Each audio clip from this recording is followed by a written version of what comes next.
Alrighty, friends, we're back. Your favorite podcast of the week. It's Location Weekly. It's episode 597. We're recording on not December yet, almost December, November the 29th. Don't rush it. Yeah. It's coming. It's coming fast enough. November the 29th. And this is, episode 597. So we're getting close to that next century mark. How are you, Brianna? I am doing well. I had a nice Thanksgiving, and I am, just like hit the ground running this week. So much to do before the end of the year, but I am looking forward to taking some much needed downtime with the family. But things are good, full on winter swing here. How about you? Yeah, it's been good. I had a kind of a fairly relaxed weekend, which was nice. And whenever you guys have Thanksgiving down there, it's a little bit less for us because all of our U.S. clients and people are off. So we get a little break too. You're welcome. So So we get two Thanksgivings. We get our own in Canada, and then we have yours sort of too. So it's kind of good. But yeah, it's been nice up here in Toronto. The weather's been pretty warm. I hear it's going to turn soon in a few weeks. But I'm actually going to even warmer next week. I'm going to be in Miami for the VR AR conference, the Immerse Global Conference, with Nathan Pettyjohn and all that crew down there. So looking forward to that. Maybe I'll even bump into our old friend Jonathan. You never know.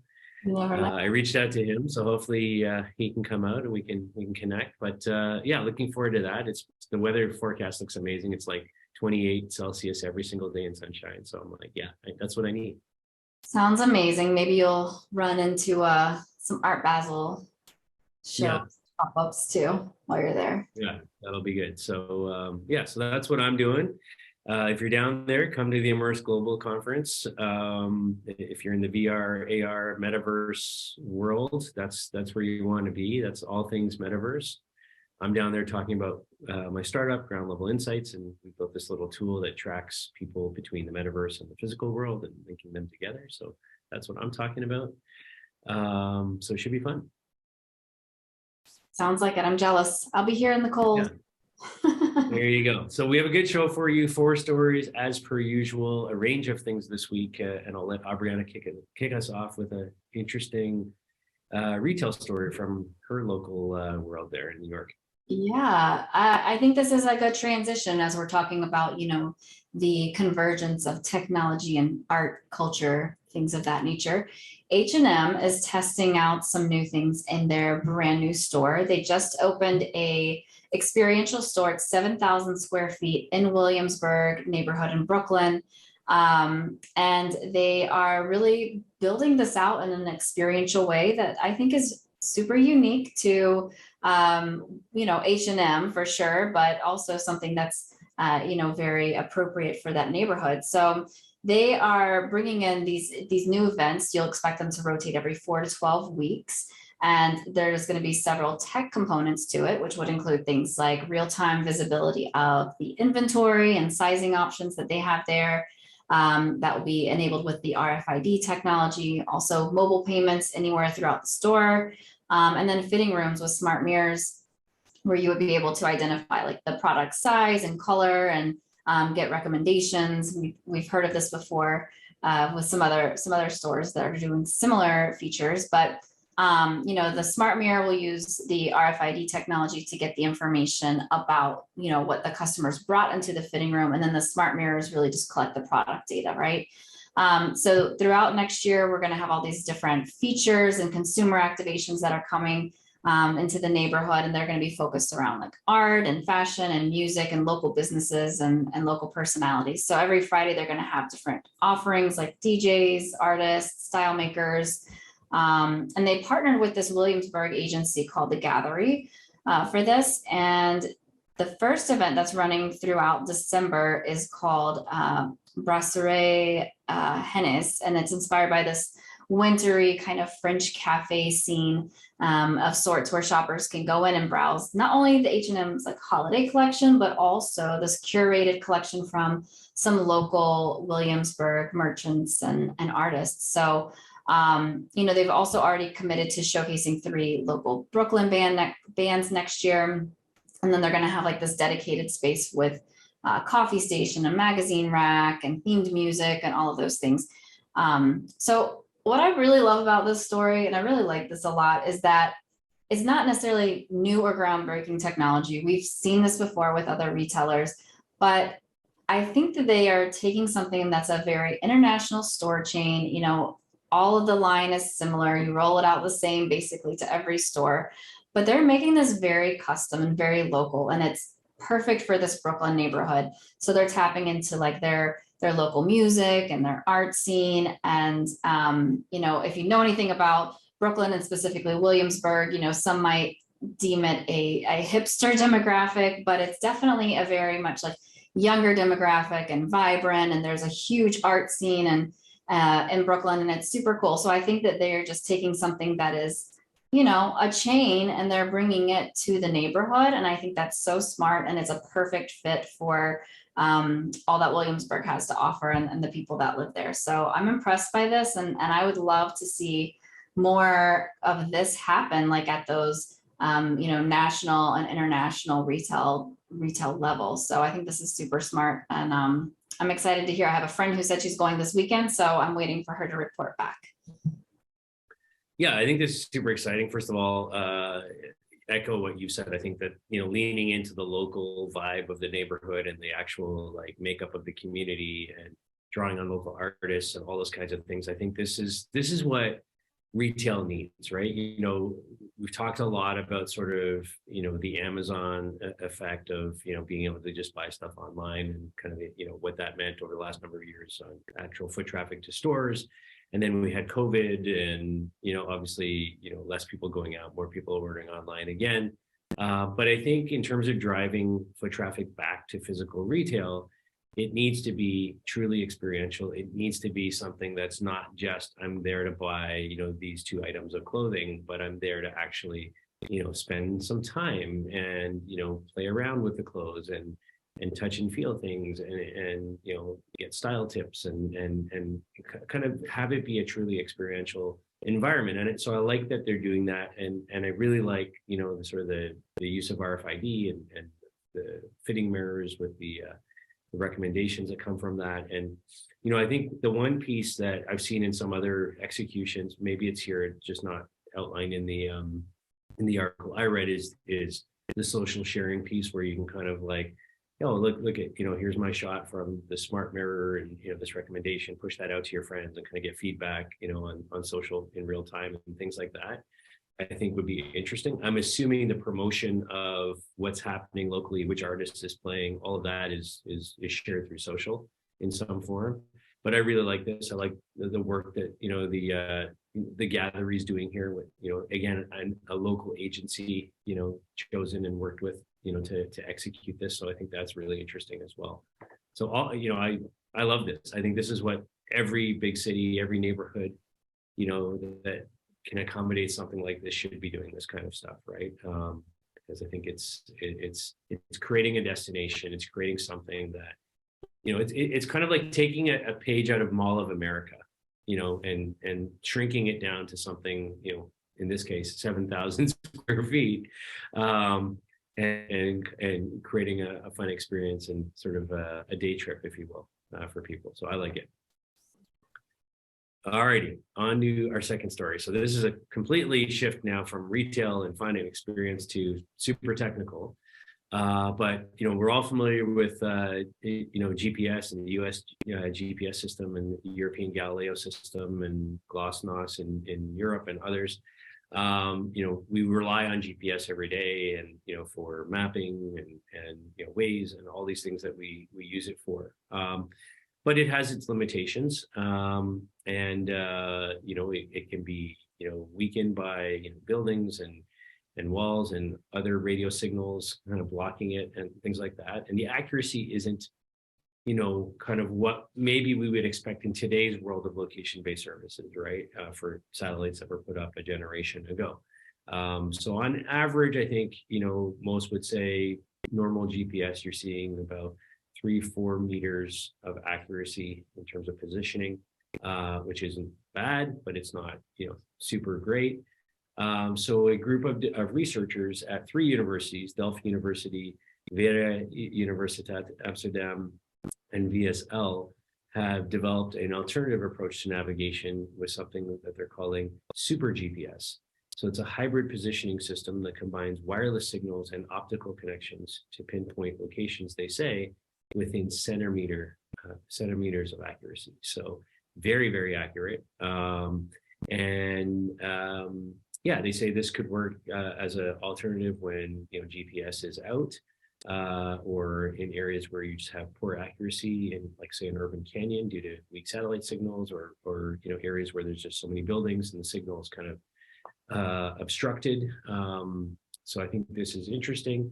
They say the system can provide connectivity as well, just like an existing mobile network and Wi-Fi networks do. So, in some, similar to, for example, how you, in some airlines, use satellite for Wi-Fi on planes. So acting as a mechanism for connectivity as well, could be a powerful way to do this.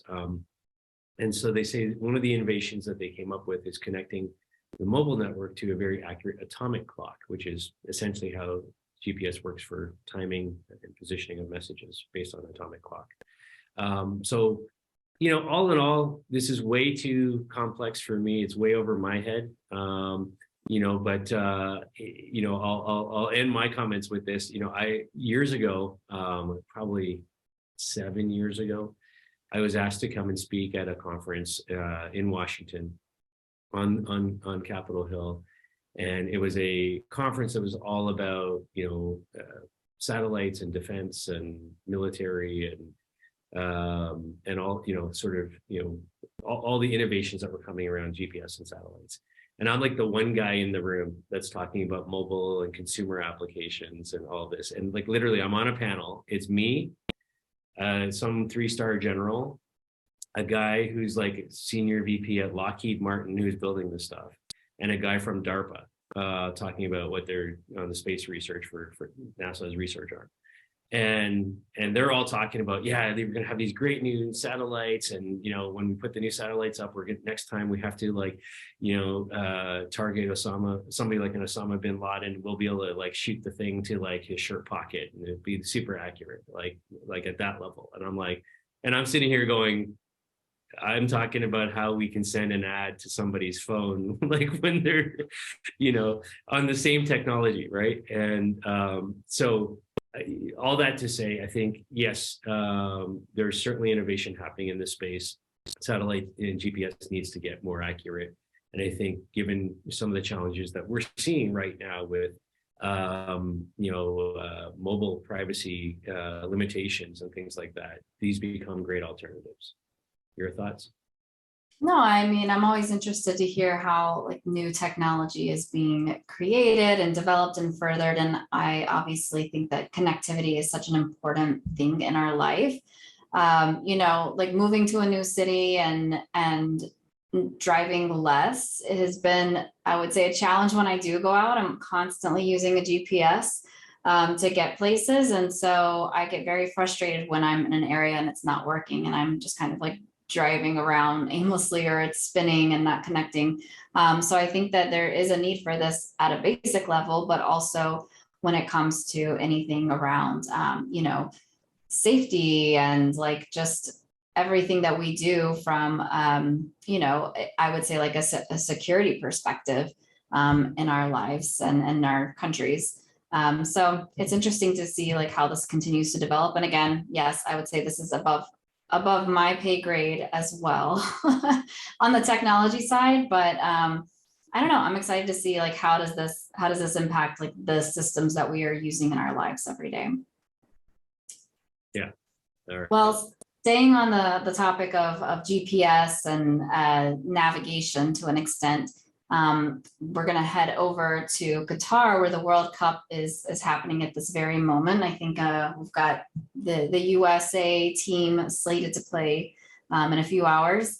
And a group called the Qatar Mobility Innovation Center, or QMIC, has released a new version of their mobile app, which is called Wain, W-A-I-N, on both iOS and Android services.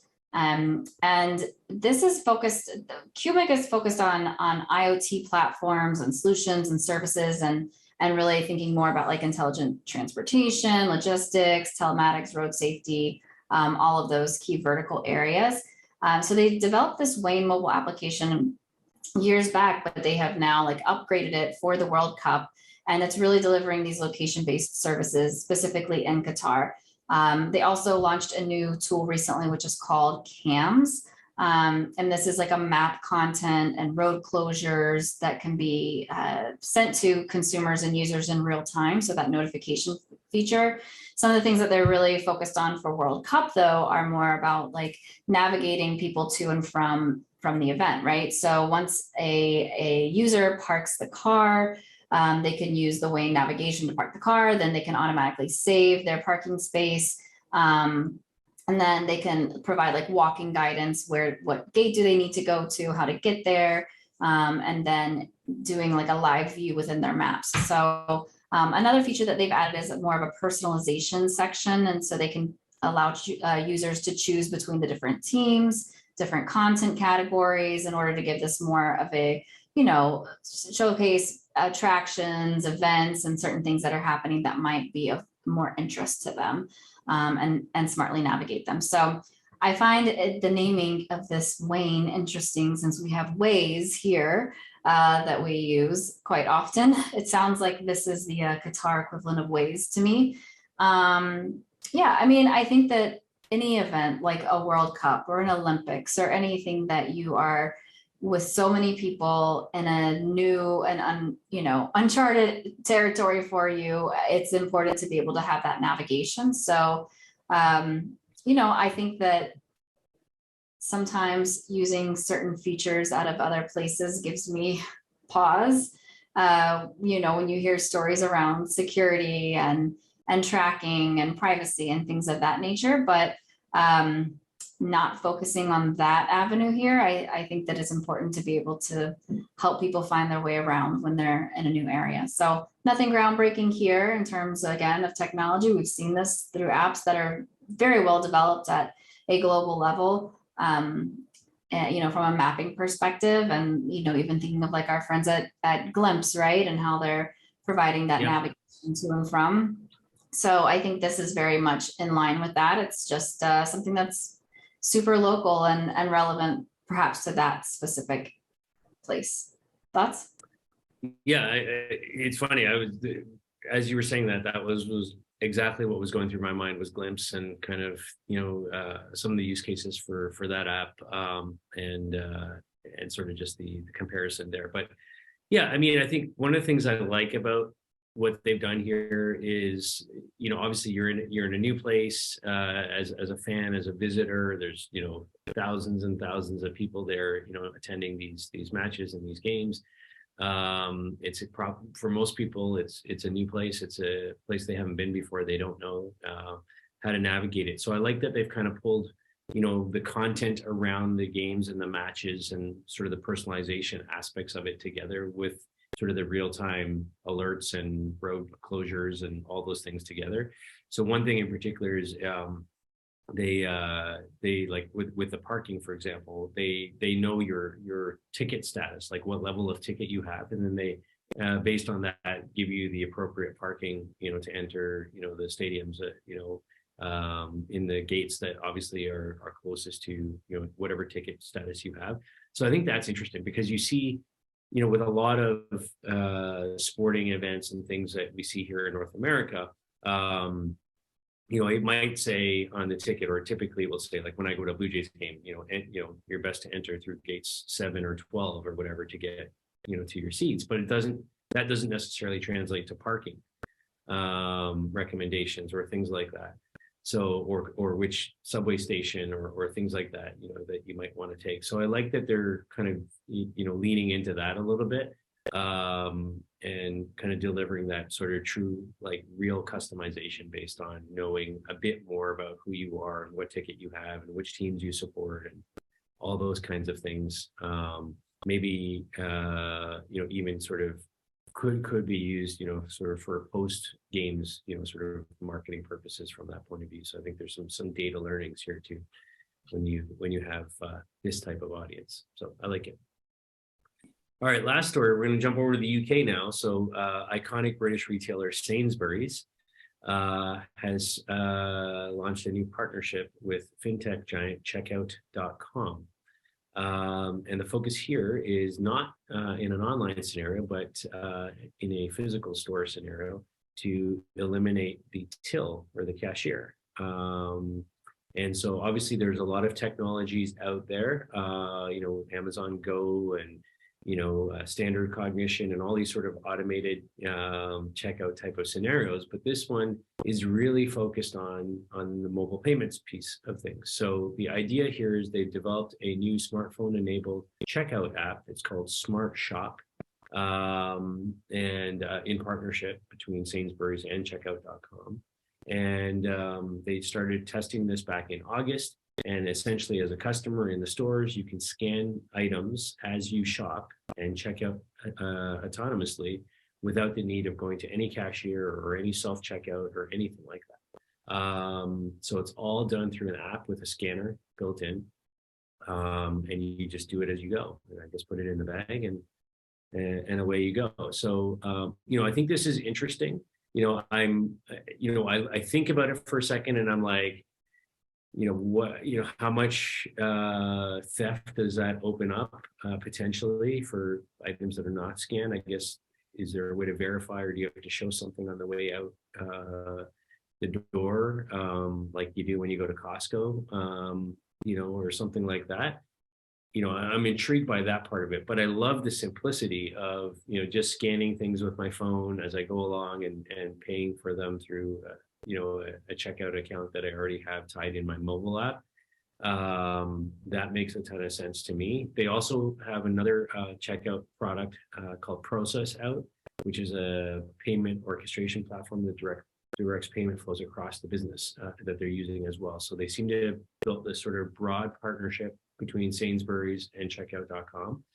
But I like it. I like the simplicity of the mobile scan and checkout piece.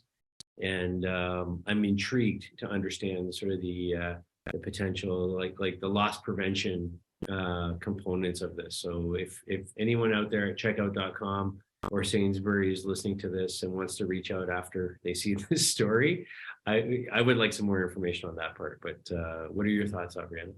Yeah, I mean, while you were, going through this, I was thinking of the story we told not too many weeks ago about Wegmans kind of rolling this back, right?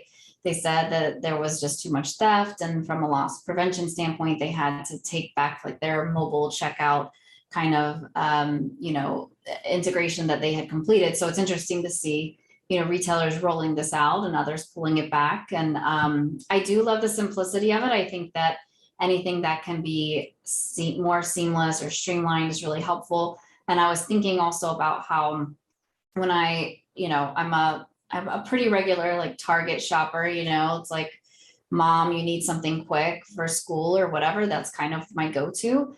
And I use the app all the time. So sometimes I'll use it for the drive up. Sometimes I'll use it just to like scan and see what's on sale. But I'm always scanning everything I have, but then I have to rescan it when I go to checkout, right? So I think that there is something to be said if there's a way to ensure maybe like the loss prevention aspect of it and tackle that side of it. I think from a consumer experience standpoint, it makes a lot of sense to do that. And maybe it's like a weight thing, you can just kind of determine the weight of items based on their size and what they are. And, that's programmed into it. I don't know. There's ways to address it for sure. But yeah, I mean, I'm always like game for making shopping more simple. Yeah, absolutely. Like remove the friction. It's all that's a good thing. So I like it overall. But yeah, so that's our show for this week. 4 wide-ranging stories this week in retail and GPS tech and all sorts of things. But we thank you as always for your time, for listening, for watching. Please reach out if you have feedback, story ideas, give us some like, some love on whatever podcast platform you're consuming this on. And we'll see you next week for another show. Have a great week, everybody, and talk to you soon. Bye.